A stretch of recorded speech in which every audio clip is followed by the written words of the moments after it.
hit the pH I wanted, which in this case is about 3.4 at room temperature, and then chilled it. Well, actually, then I had to boil it at about 10 IBUs just because I wanted a little bit, but I had to boil it to pasteurize to kill all the lacto, and then chilled it down and added enough honey to get it to 1080.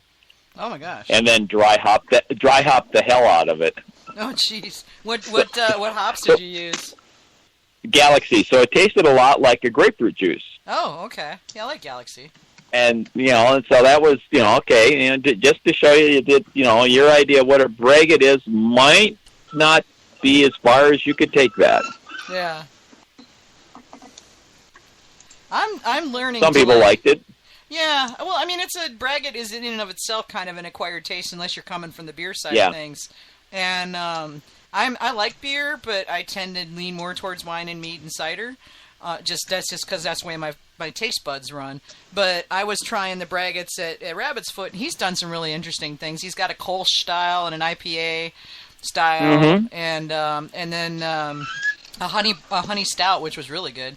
And then, so I was trying all these and going, wow, this is kind of interesting. Yeah, because he's got, of course, since he has both the, the TTB winery license and the TTB brewery license, he can, so he can do both. He can, yeah. Because, normally if you have a TTB winery license, you can't even have cereal grains on the premises. Well, so you can't make a braggot. They're getting better about that because St. Ambrose has got a brewery license, and theirs is like Mike's. It's in the same room. It's in a slightly different section from all the wine, fermenters. But it's not like on the other side of the room or anything. It's like next to it, but across a little painted line on the floor. Yeah, but you had to have both licenses to do that. And if you just had one license, then having that grain on the property is that's an unapproved ingredient. But for a long time, you couldn't even get that other license. If you had a winery, you couldn't get a brewery, or vice versa. Yeah. I think that they started releasing some of that when, Ballast Point got a distillery license, for example, and they started getting a little sanity on that. But yeah, it's a bureaucracy. You can't account for the bureaucracy by common sense, sadly. Well, they got the rules they've got, and the poor people who have to administrate the rules are, or who have to manage the rules to the end users. They're unfortunately kind of caught in the middle of things. They're not allowed to change it. Yeah. But we get mad because they're not allowed to change it, and they're frustrated because they're not allowed to change it, and and they're mad at us because we're mad at them, and so forth and so on, and ad infinitum.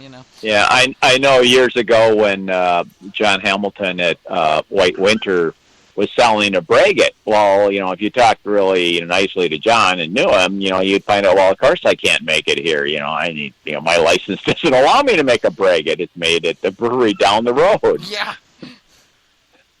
And there were a lot of places that were doing that. Yeah, that were just collabing and, making it happen. Because it's the only way around the rules. And it's sad, but...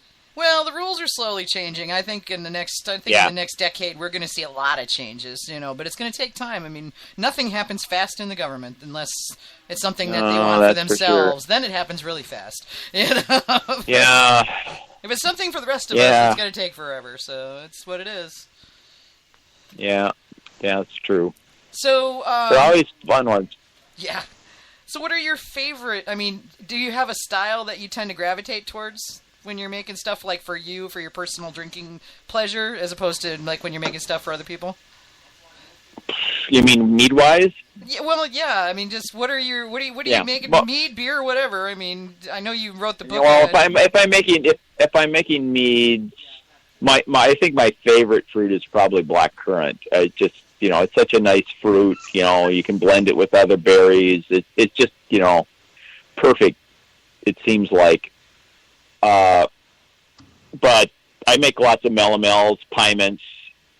We happen to have a good connection locally to be able to get buckets of pressed California grape juice in the fall. Mm-hmm. And the guy that started doing this has been bringing this stuff in. I think he started in the '60s.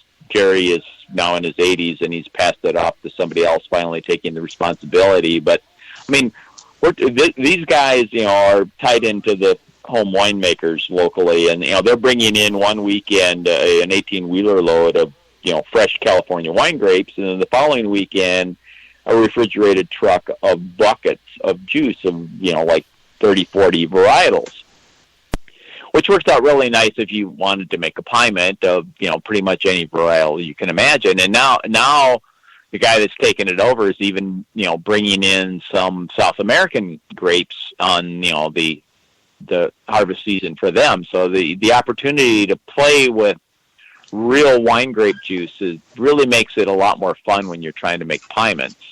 Oh yeah. Yeah. That's the only way to make it. Yeah. In fact, I grapes.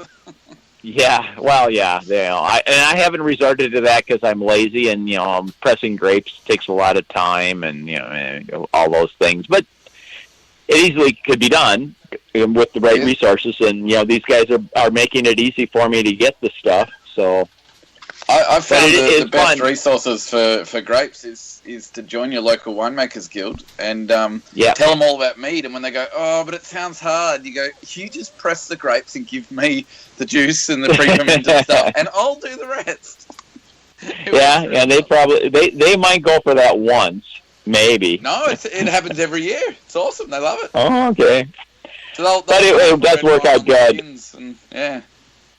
I find most of my piments, of course, using fresh juice like that, I'm making, sack strength or, way at the high level. And, they're always just kind of fun, You can't drink a lot of them because they're big, but... That sounds like the last piment I made. It's like 17%, and I decided that because they made... I had Chamberson grapes, juice... and skins, because I picked the grapes, and then the guy went ahead and squoze them for me, and said, "Do you want the skins?" And I said, "Definitely," because I wanted to aid, I wanted to put them on the skins to get some of that tannins. Mm-hmm. And then didn't have enough Chambersons to do what I wanted to do, so I went and picked up a bag of Merlot juice, wine kit basically, threw away everything but the juice, and made what I call Chammerlot, but I did it as a sweet mead because I wanted to see what would happen, and sucker went to 17% or so, and it's actually pretty good, but my friends call it the sacramental wine because you take one glass and you're on your knees, man. Yeah. Yeah, one of the guy that originally did this gave us his technique of making ice wine. He said, well, obviously it doesn't meet any of the labeling rules, but it works really good, and the best grape that California grape you can get for making this is a good Muscat. And his technique, you take the bucket, freeze it till it's solid, take your cordless drill a few holes in the bottom of the bucket, and hang it up and put something below it to catch it, the runoff. And the first half that drips out of there is almost all the good stuff, and all that's going to be left in the bucket at that point is the ice. And now you need to ferment that with like Wyeast eau de vie, distiller's yeast, because the OG is unmeasurable. It's so big, and a little nutrient goes a long ways in making that ferment out. But that stuff is just unbelievable. And I bottled it in like 375s, corked it, and take it to like the holiday get together, and this will wait till dessert time. You just throw this in the freezer, and somebody say, well, will it crack if I put it in my freezer? Oh no, this won't crack if you throw it in your freezer. It's got plenty of alcohol. Yeah. It's basically a liqueur. It's all good. I think the alcohol tolerance on that yeast, because it's actually a distiller's strain, I think it's like 20% or some ungodly thing like that. But it takes a little while, and my way of making it, of course, is it's going to take a couple days for the stuff to drip out of there slowly. So I put the yeast in right away, and it's fermenting as it's accumulating more. Wow, works out really good. Fair enough. And that, it's an interesting thing to do. You didn't even need to add any honey to get it to be an interesting dessert beverage. Whereas you can do that, just do a piment that way, I suppose, and get to the same sweetness dessert level. But there's so many interesting things you can make.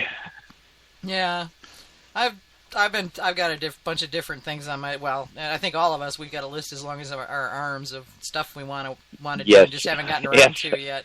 Yeah, I think my next ones I'm going to try, I want to do a sizer, and I've got some ideas around doing it a little differently that I haven't fleshed out yet. So I'm probably going to blog about that when I get to that point where I fleshed it out. But I've just been, as I try meads and ciders and stuff as I go around the country, I'm just kind of going, oh wow, I'll try blah blah blah, So I'm coming up with some different stuff. But I'm thinking maybe a pineapple sizer might be fun. Yeah, there you go. That might be interesting. I like pineapple ciders, so I want to try it as a sizer. Yeah. See what that does. And then the other one that I've got, and it's been on my list for a long time, I've got strawberry rhubarb filling for pies. I got it for my daughter's wedding 2 years ago, and it's in mason jars, and so it's preserved, but it's not got hardly any sugar added to it, and it's Amish, so there's absolutely no preservatives or anything in there. It's strawberries and rhubarb and a little bit of sugar, and I'm thinking, I could make an amazing mead out of that. So, yeah, I think I've had a couple of that local people have made with whole rhubarb and strawberries. Oh yeah. Well, I'd always thought about doing them as separate meads and then blending them because they're two different, utterly different flavor profiles. The really tart rhubarb and the super sweet strawberries. So, but this is all together in a jar, and I thought, well, hell, I mean, I've got it left over. It's just sitting there. I might as well do something with it, Yeah, doing a just strawberry mead. Just rhubarb mead. The thing to watch there is that it might not be quite as bad as my kumquats, but rhubarb is really acidic and might be hard to get started. Well, that was part of the thinking, is that it being so acidic, and I can't get my hands on a lot of it in the South. It doesn't grow in the South, not like it does up north. Around here it's dang near a weed. Oh, I know. I can get rhubarb from my sister-in-law anytime I want it. Yeah, my daddy has all kinds of rhubarb in the yard, and I've tried to grow it in the South. We don't get the right kind of temperature swings. You need to have that cold snap in the spring for it to really take off, and we don't get that because it goes from it goes from not very hot to oh crap, it's hot, like pretty much overnight. Yeah, in March. It doesn't like that. It really doesn't. Yeah. I've done a few other unusual ingredients. Another one I've done that. It's planted everywhere as a landscape plant. It's called chokeberry, not chokecherry, but or aronia, which the health food people think it's a really high antioxidant kind of thing. And it's a really low in moisture fruit, and some of them are really earthy. And then one of my brewing buddies said, well, the way you take care of that and that, because he'd made a lot of beers, you just have to put them on a cookie sheet and bake them for 5-10 minutes, and all that goes away, and then they're easier to work with. Well, I went one step farther and just cooked them like cranberries and saved the juice that came out of it. And, talk about a tannic fruit. I mean, most people just couldn't believe it when I served them this mead. And it's sack strength, and, finishes like 1060, I think. Whoa. And you would swear it's a dry mead because there's so much tannin in it. Yeah. I had a similar thing with elderberries once. Yeah, elderberries, I've made elderberry mead. It's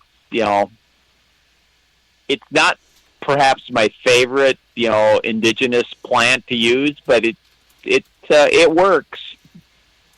Mm. One of the, and that's another one you have. Go ahead, sorry. Another one you have to be careful. Geez, that's kind of like, when they asked Fred Eckert, what's your favorite beer? The one in my glass. Yeah, that's right. No, I mean your favorite indigenous ingredient. No pressure, Steve.